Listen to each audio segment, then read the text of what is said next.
नमस्कार विद्यार्थियों, मैं देवेंद्र पारिक स्वागत करता हूं आपका जीके बाई डीके चैनल पर। विद्यार्थियों, आज हम पॉलिटिकल साइंस फर्स्ट ग्रेड की क्लास स्टार्ट कर रहे हैं। राजनीति विज्ञान के अंदर जो फर्स्ट ग्रेड का जितना भी सिलेबस है वो मैं पूरा आपके लिए कवर करूंगा और टोटल कंप्लीटली करवाऊंगा।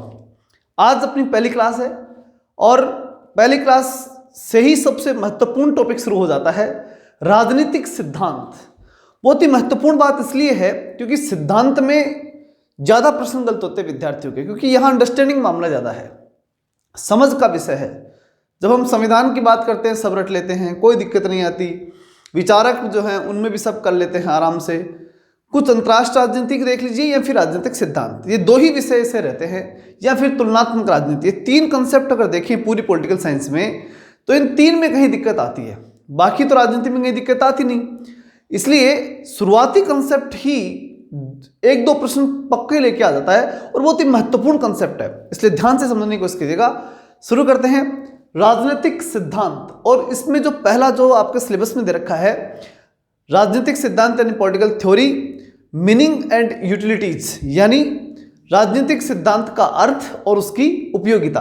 तो आज हम जानेंगे राजनीतिक सिद्धांत का अर्थ क्या है। ठीक है, ध्यान से समझिएगा। राजनीतिक सिद्धांत के अर्थ या विचार क्षेत्र की जब हम बात करते हैं तो सबसे पहले बात निकल कर आती है राजनीति, क्योंकि सिद्धांत किसके हैं? राजनीति के। अब राजनीति कोई विषय ऐसा तो है नहीं कि भाई कोई एक विषय से जुड़ा हुआ है।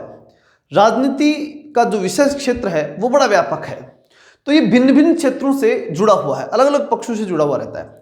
लेकिन इसका मतलब ये नहीं है कि व्यक्ति के व्यक्तिगत जीवन से भी राजनीति का कोई लेना देना है, यानी अगर मैं नहाने बैठूं तो राजनीति बीच में आएगी, ऐसा तो नहीं है। व्यक्तिगत मामले निजी मामले जो होते हैं उनमें राजनीति ज़्यादा हस्तक्षेप नहीं करती। राजनीति का जो संबंध होता है वो मुख्यतः होता है मनुष्य के सार्वजनिक जीवन से, पब्लिक लाइफ से होता है। कहने का मतलब जब हम सब जी रहे होते हैं, जब सार्वजनिक संबंध स्थापित करते हैं हम, वहां पर राजनीति आकर के हस्तक्षेप करती है। अब आगे जो बड़ी बात आती है कि जब राजनीति को हम आगे बढ़ाते हैं कि भाई सार्वजनिक जीवन से इसका संबंध है, सार्वजनिक जीवन में राजनीति क्या करती है, अगला प्रश्न ये इंपॉर्टेंट होता है। सार्वजनिक जीवन में क्या सारे काम करती है? नहीं करती। बहुत से मामले होते हैं जो राजनीति से ही जुड़े होते हैं, उनको ही टच करती है। आर्थिक मामलों को इतना ज़्यादा नहीं देखती, हालांकि संबंध हर क्षेत्र से है। राजनीति ऐसा नहीं है कि कोई क्षेत्र छोड़ती है, प्रत्येक क्षेत्र से जुड़ी हुई है, लेकिन विशेष रूप से इसका जो कार्यक्षेत्र होता है वो मनुष्यों के ऊपर नियंत्रण से संबंधित होता है। और मनुष्य पर नियंत्रण से संबंधित होने के कारण कुछ विषय क्षेत्र निर्धारित हैं। जैसे उदाहरण के रूप में हम देख सकते हैं, राजनीति सत्ता का प्रयोग करती है सार्वजनिक जीवन में। इसके अलावा सार्वजनिक जीवन के लिए नियम बनाती है, उनके लिए अधिकार तय करती है, कर्तव्य तय करती है, कर्तव्य और दायित्व, ठीक है, एक ही बात हो गई, इनका निर्धारण करती है। साथ ही राजनीति जो है वो सार्वजनिक जीवन को उन्नत करने के उपाय भी तय करती है। ये सारे काम राजनीति के हैं, ये सारे कार्य राजनीति करती है। अब यहां से एक बात निकल कर आती है कि ये सारे काम अपने आप ही होते हैं, कोई प्रक्रिया के तहत होते हैं, कोई प्रोसेसिंग होती है। तो निश्चित रूप से ये सब क्या होते हैं? किसी प्रक्रिया के परिणाम हैं। ये कोई भी कार्य हों, जैसे सत्ता का प्रयोग होता है तो यूं ही नहीं होता, चुनाव होते हैं, बहुमत आता है, फिर सत्ता का प्रयोग होता है, फिर नियम बनाए जाते हैं, अधिकार बनाए जाते हैं, कर्तव्य तय किए जाते हैं, सार्वजनिक जीवन को उन्नत बनाने के उपाय निर्धारित किए जाते हैं। ये सारे काम जो निर्धारित किए जाते हैं वो किसी न किसी प्रोसेस से किए जाते हैं, कोई ना कोई प्रक्रिया पक्की होती है उसकी। अब बात आती है कि जो प्रक्रिया होती है वो प्रक्रिया भी यूं ही होती है या वो भी निर्धारित नियमों से होती है। देखिए, प्रोसेसिंग का भी एक रूल होता है। जैसे आपके पास जो मैं वीडियो बना करके भेज रहा हूं, इसकी एक प्रोसेसिंग है। अब इसका भी रूल है। रूल ये है कि मुझे इससे पहले रिकॉर्ड करना पड़ेगा, फिर इसे अपलोड करना पड़ेगा, फिर आपको देखना पड़ेगा। रूल तो है, अपने आप ही तो एकदम से नहीं आ जाएगा सब कुछ, कोई ना कोई। अच्छा, यूट्यूब की अपनी भी मशीनरी काम करती है इसमें, तो मतलब रूल और रेगुलेशन भी प्रक्रिया में काम करते हैं, प्रोसेसिंग में भी रूल होते हैं।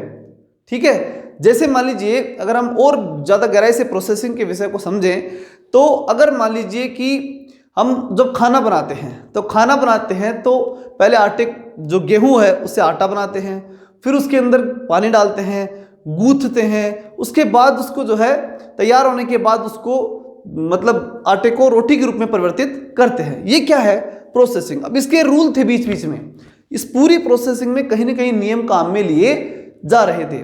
तो इसलिए इस बात को हमें समझना होगा कि ये सब काम किसी न किसी प्रक्रिया से होते हैं और प्रक्रिया के कोई न कोई नियम अवश्य होते हैं। ठीक है, तो प्रोसेस के भी क्या होते हैं, नियम होते हैं। ये किन नियमों का पालन होना चाहिए, मतलब प्रोसेस में किन नियमों का पालन होना चाहिए, जैसे व्यवस्थापिका, कार्यपालिका, न्यायपालिका।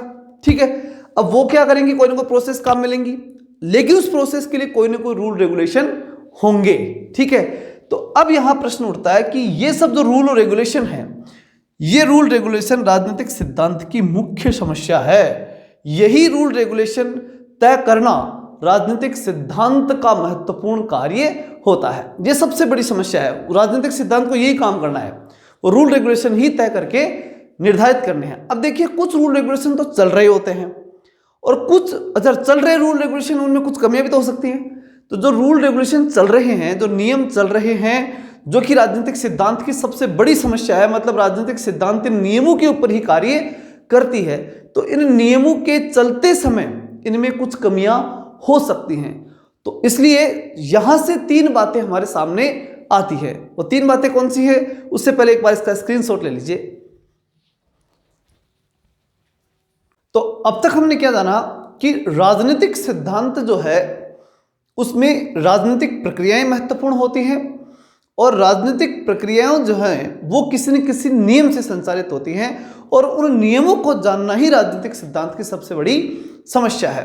अब एक बात समझिए, एक बेसिक कंसेप्ट को लेकर चलिए, एक साधारण उदाहरण के रूप में हम समझते हैं। मान लीजिए कोई रूल और रेगुलेशन चल रहे हैं, प्रक्रिया चल रही है, प्रोसेसिंग हो रही है, कानून बन रहे हैं, अधिकार कर्तव्य सब दिए जा रहे हैं, पूरी शासन व्यवस्था चल रही है। अब उसमें कुछ न कुछ कमियां तो हो सकती हैं। तो पहली बात तो क्या देखनी है हमें कि क्या चल रहा है, दूसरी बात जो चल रहा है उसमें क्या कमियां हैं और क्या अच्छाइयां हैं, और तीसरी बात कि अगर वो कमियां हैं तो उन्हें कैसे दूर किया जाए और अच्छाइयां हैं तो उन्हें कैसे बढ़ाया जाए। तो यही राजनीतिक सिद्धांत का सबसे महत्वपूर्ण कार्य है। एक लाइन में समझ लीजिए राजनीतिक सिद्धांत को कि जो कुछ चल रहा है, राजनीति के क्षेत्र में कुछ भी हो रहा है, कुछ भी हो रहा है तो उसके लिए कोई प्रोसेसिंग है, प्रोसेसिंग है तो उसके लिए कुछ रूल है, और रूल रेगुलेशन जो है वो या तो सही है या फिर वो गलत है।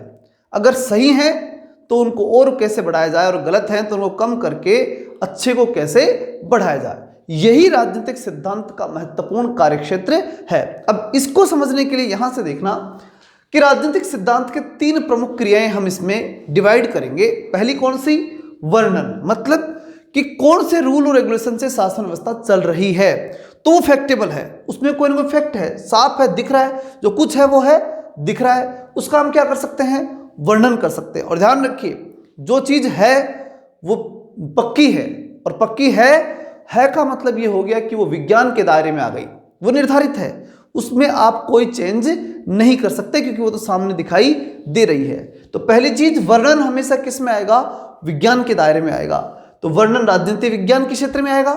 दूसरी बात, राजनीति विज्ञान जो है वो राजनीति के आधुनिक दृष्टिकोण में आता है। परंपरागत दृष्टिकोण में विचार क्षेत्र था, कल्पनाएं थी, ठीक है, ये तो आपने जब बीए में पढ़ा होगा, लेकिन फिर भी एक बार रिकॉल करा देता हूं। परंपरागत दृष्टिकोण में कल्पनाएं, दर्शन, विचार क्षेत्र, ये सब चीजें आती हैं, काल्पनिक बातें आती हैं, और आधुनिक दृष्टिकोण के अंदर वैज्ञानिकता आती है। तो यहां बात क्या हुई कि वर्णन हो रहा है, यानी राजनीतिक जो चल रही है, जो हमारे सामने है, उसका हम क्या करेंगे, वर्णन। वर्णन किस में आया, विज्ञान में, और विज्ञान किस में आएगा, आधुनिक दृष्टिकोण में। और आधुनिक दृष्टिकोण जो है, इन तीनों बातों को जब हम देखते हैं एक साथ, तो हमारे सामने बात आती है कि ये अध्ययन वर्णनात्मक है और कैसा है, वैज्ञानिक है। क्लियरली बात समझ आ रही है। अब किसका वर्णन, किसके लिए वैज्ञानिक प्रयोग, तो देखिए राजनीतिक संस्थाएं सामने दिखाई दे रही हैं, तो उनका क्या किया जाएगा, वर्णन किया जाएगा। उन राजनीतिक संस्थाओं में कुछ न कुछ बिहेव हो रहा होगा, या तो उसको चलाने वाले व्यक्ति कर रहे होंगे, या उन राजनीतिक संस्थाओं का खुद का कोई बिहेव होगा। तो बिहेव यानी व्यवहार, तो राजनीतिक संस्थाएं और उनका व्यवहार, ये सब चीजें किस में आएंगी, वर्णन के क्षेत्र में आएंगी, यानी विज्ञान के क्षेत्र में आएंगी, यानी आधुनिक दृष्टिकोण में आएंगी, यानी वर्णनात्मक और वैज्ञानिक दृष्टिकोण इसके अंतर्गत होगा। अब बात करते हैं हम राजनीतिक सिद्धांत के दूसरे क्षेत्र में, मतलब ये कि ये तो आज की तारीख में हमारे सामने है, अब है उसको, उसमें हमें दो चीज ढूंढनी है। क्या, क्या तो कमी और क्या अच्छाई, दो ही चीज ढूंढनी है ना हमारे को। अब देखिए कमी तो क्या है और अच्छाई क्या है, ध्यान से समझना। समालोचना का मतलब ही ये होता है, क्या कमी और क्या अच्छाई। समालोचना का मतलब आलोचना करना, कमी और जो है अच्छाई दोनों ढूंढना। लेकिन मान लीजिए कि आधुनिक राजनीतिक व्यवस्था में अच्छाइयाँ ज़्यादा हैं, कमियाँ कम हैं, तो क्या करेंगे? तो ऐसे में उन अच्छाइयों को बढ़ाएंगे। और अगर आधुनिक राजनीतिक व्यवस्था में कमियाँ ज़्यादा हैं, अच्छाइयाँ कम हैं, तो क्या करेंगे?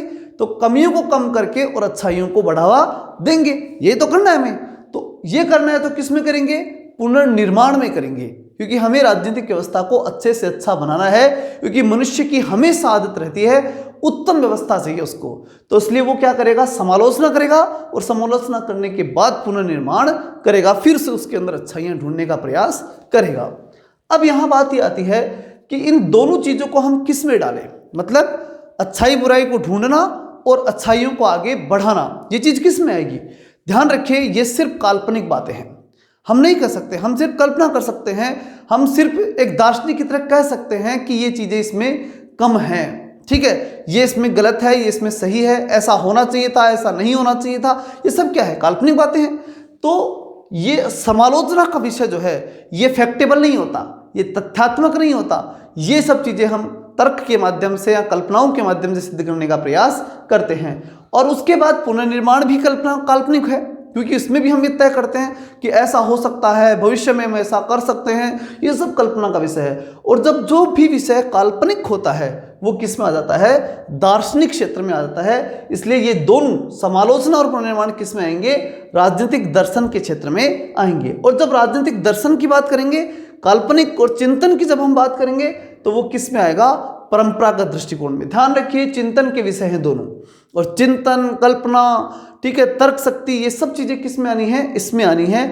फैक्ट इसमें आएगा, बस फैक्ट जो सामने है उसमें कुछ चिंतन नहीं करना, जो है वो इसमें। और जहां पर दिमाग लग गया ना, वो सब किस में आएगा? दर्शन के क्षेत्र में। परंपरागत वो दृष्टिकोण माना जाएगा, इसके अंदर मानकीय दार्शनिकता आएगी, मतलब दार्शनिक दृष्टिकोण है ये एक तरह का, इसमें माना जाता है, माना की, ठीक है ना, ये सब चीजें इसमें आती हैं। और इसमें किस चीज को मानने की बात है? राजनीतिक संकल्पनाओं को कल्पनाएं की जाती हैं और विचार क्षेत्र की कल्पना की जाती है।